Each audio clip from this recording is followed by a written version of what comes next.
Unless you've been hiding under a rock, you've probably learned a little bit about what's happened in Davos over the last week. We want to give our take on what may be happening with U.S. bonds and the U.S. economy because of all this. My sunglasses aren't as nice as President Macron's from France, but if you noticed, he was talking a lot about Europeans dumping U.S. bonds, and the U.S. bond market hasn't been great recently. How is all this going to affect our bond market? How is this all going to affect our economy? What's going to happen with Greenland and everything on the Western Hemisphere? We'll get into that. Something interesting came about when Macron spoke and when President Carney from Canada spoke. They were saying that a lot of these laws with regard to international relations don't mean anything anymore. And it may be that that's the case, but it seems like that's been the case for a while, as a lot of countries have been imposing tariffs on U.S. goods, and as Trump would say, have been taking advantage of the U.S. Others would say the U.S. should be very magnanimous about this and give them a lot of things because we're there to protect them. It seems that as China grows stronger and stronger, we cannot afford to be the big daddy quite as much anymore because we're more of a competitor to China. And so we've got to be looking more after our interests as far as that's concerned. President Macron was talking about no longer buying U.S. bonds. France is one of the top 20 holders of U.S. bonds. Canada's up there as well. It's likely that the French and the Canadians are no longer going to want to be buying U.S. bonds. China's already been selling a lot of U.S. bonds. Most central banks are no longer buying U.S. bonds. They're looking to buy gold instead of U.S. bonds. As this continues, it's likely that gold is going to continue to get stronger and the U.S. dollar is going to continue to get weaker. Not only that, the Trump administration, as we've said over and over again, is continuing to pursue a dollar weakening stance. They're looking to devalue the dollar so that we can export more goods and bring more jobs back to the U.S. in the manufacturing sector. Manufacturing is a big part of what Trump and the Trump administration is trying to improve through the tax incentives. There's been a lot of building and equipment purchases toward the end of last year as a lot of these companies got 100% depreciation. A lot of buildings are going to be able to be depreciated aggressively because of the administration's stance on improving the manufacturing sector. And that ought to bring a lot of jobs back to the U.S., ought to improve manufacturing so we can make more here rather than relying on people that might not be friends for much longer to manufacture our goods. A lot of people are concerned about the economy. We've never seen a situation where we've had a inverted yield curve and an inflationary environment where we hiked rates as fast as we did. And then coming off of that, usually we go into a deflationary period and possible recession. We have not seen a nasty recession yet, and it may or may not come. This big, beautiful bill will continue to stimulate fiscally. As long as we continue to stimulate fiscally, we can hold off any recession. We've got monetary stimulus from the Fed, and we've got the dollar devaluation. If we look at gold, gold has done much better than the dollar over the last few years. Gold is up extensively over the dollar. If we look at how the U.S. markets have done versus gold, the U.S. markets are down over 30% and maybe over 40% at the time we put this video out. That usually precedes a bad period for the markets. It preceded a bad period in the 30s. It preceded a bad period in the 70s. It preceded another bad period in the 2000s. We could have a period where we see devaluation of the dollar and recessionary periods like in the 2000s. It is possible we'll be able to get out of that. We've got some good people in the cabinet and in government that are working to stave that off.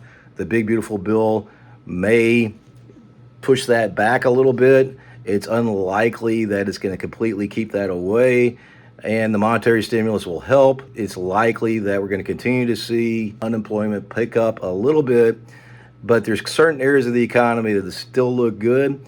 The larger companies are not doing as well. The smaller companies are doing much better now with the regulations coming off. It's making it a lot easier for a lot of these companies to do business. It's making it a lot easier for companies to do mergers and acquisitions. As this continues, that'll be a wind in the sails, that'll help us.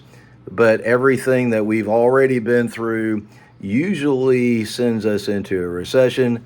We don't know if that'll happen, but we do know that most countries are not wanting to buy our bonds. The short term bonds are doing better because the Fed is lowering rates.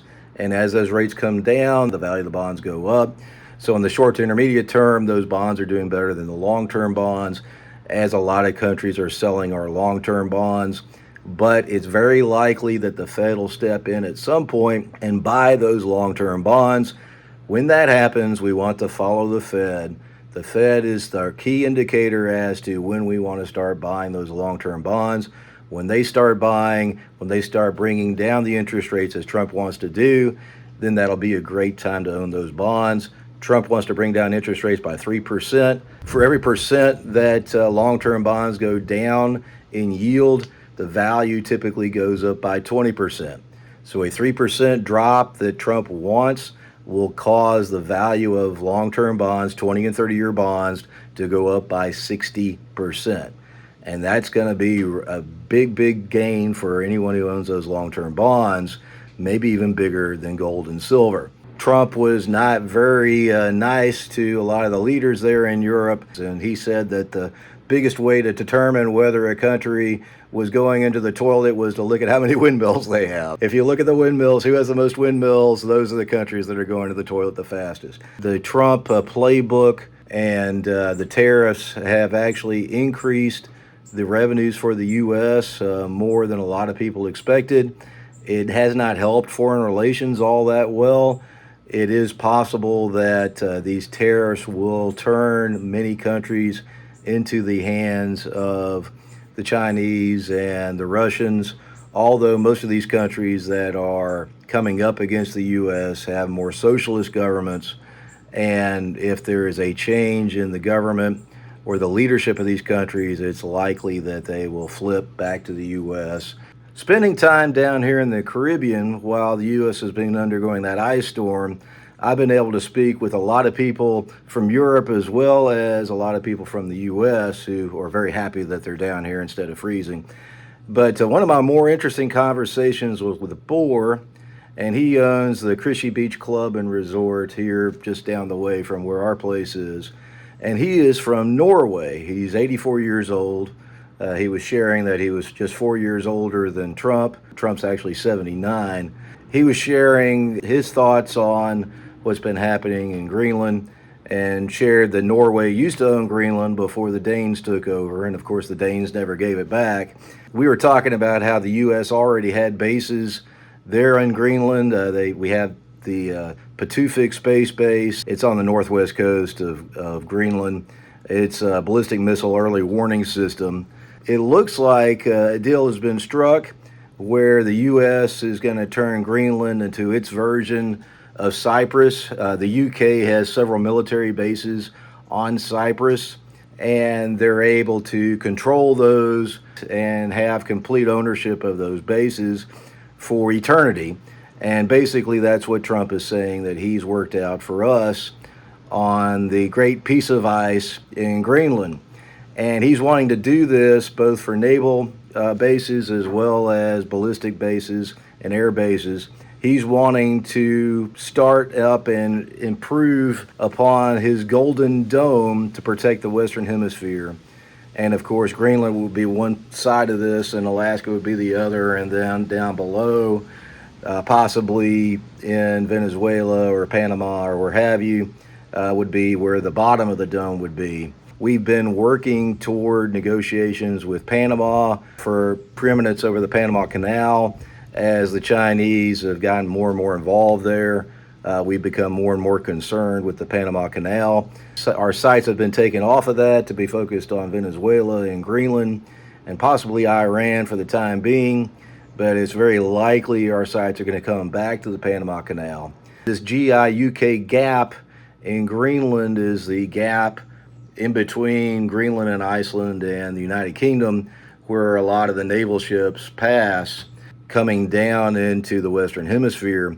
We're looking to improve the Arctic defense by establishing bases in Greenland. This Arctic defense system, will likely hear a lot more about it over the coming days and weeks. Hopefully it'll be something that'll be a good deterrent for our enemies and frenemies in the Arctic region. Trump said he was bringing down drug prices by 90%, but then he also said 800%, which is impossible. Bringing drug prices down by 90%, I think that's a little exaggerated, and Trump tends to exaggerate.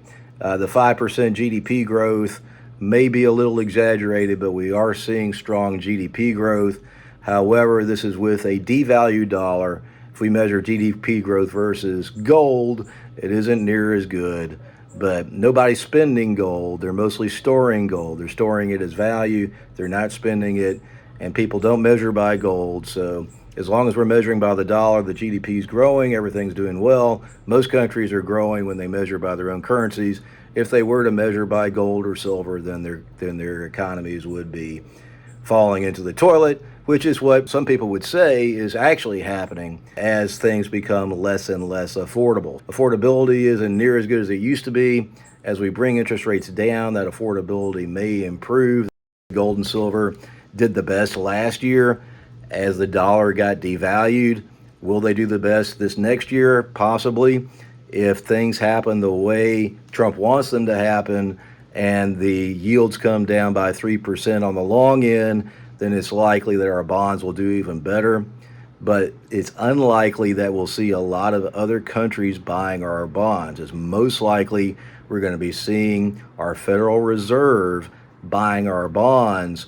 Of course, we want to wait for that to happen, and then we want to buy with both hands. So if you like these videos, please feel free to click on this video right here and subscribe to the channel and put those thumbs up if you can, and we'll talk to you later.